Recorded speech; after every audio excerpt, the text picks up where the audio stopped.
बावधन खिलार YouTube channel मध्ये आपल्या सर्वांचं स्वागत. नाथ खिलार जातीचा वारसा महाराष्ट्राच्या परंपरेत आता एक आपण देशी गोवंश त्याबद्दल माहिती घेणार आहोत. नमस्कार.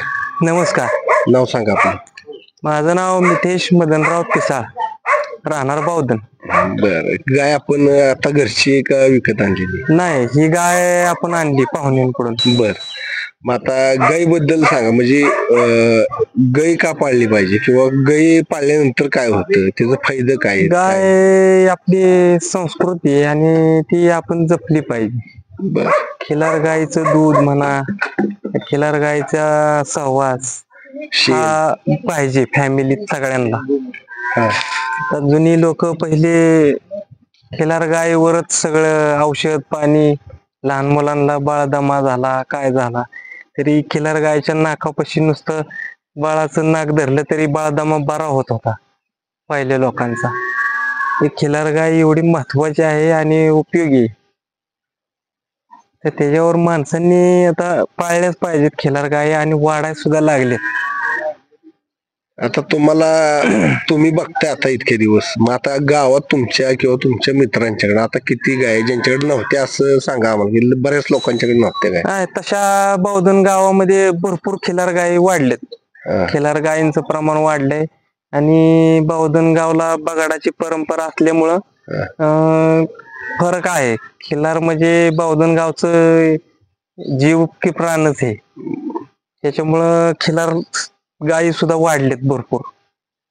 म्हणजे जास्त म्हटलं तर बैलच बावधन मध्ये पाहायला भेटतात. म्हणजे कसं एक पुस्तकाचं गाव असं प्रत्येक ह्याचं गाव म्हटलं जसं बैलाचं गाव म्हटलं की महाराष्ट्रात बावधनचा नंबर. हो, बावधनचाच नंबर. आता गायांचा नंबर लागणार का की प्रत्येक जण? हो, लागणार की लागणार.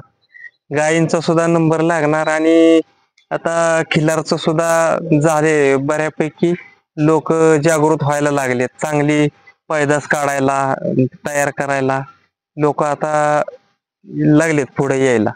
म्हणजे गाय प्रत्येक जण पाळायला लागला. हा, गाय सुद्धा प्रत्येक जण पाळायला लागलाय. नामांकित वळूकडे भरवून चांगली पैदास करायचा प्रयत्न चाललाय माणसांचा. बरं, आता हे गाय आपण किती म्हणजे काव बसणे क्षेत्रात आहे तुम्ही? आता तुमच्याकडे बैल आता आमच्याकडे पहिली बैलच होती, आता गाय ही पाहुण्यांकडून आणली आपण.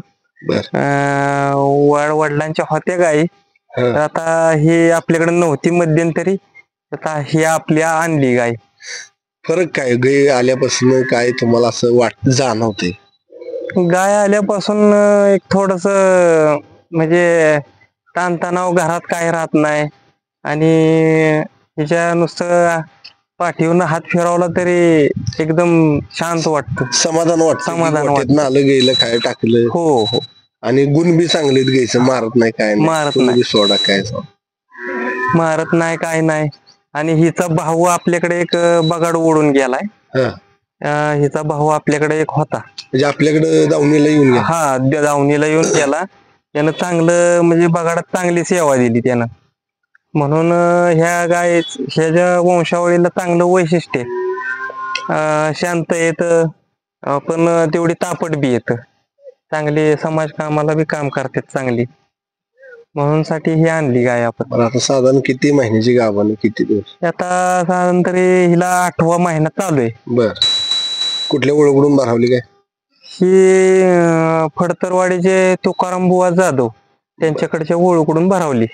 मग आता एवढं मोठं गाव आहे, एखादा वळू तुमच्या बी गावात असाय पाहिजे, तर आता नाही बैल काय? आता झालेत तयार, बैल झालेत वळू. आता पुढल्या वारीने गावातच तुम्ही भरावं? हो, पुढल्या वेळेला गावातच चांगल्या नामांकित ओळखून भरवणार त्या.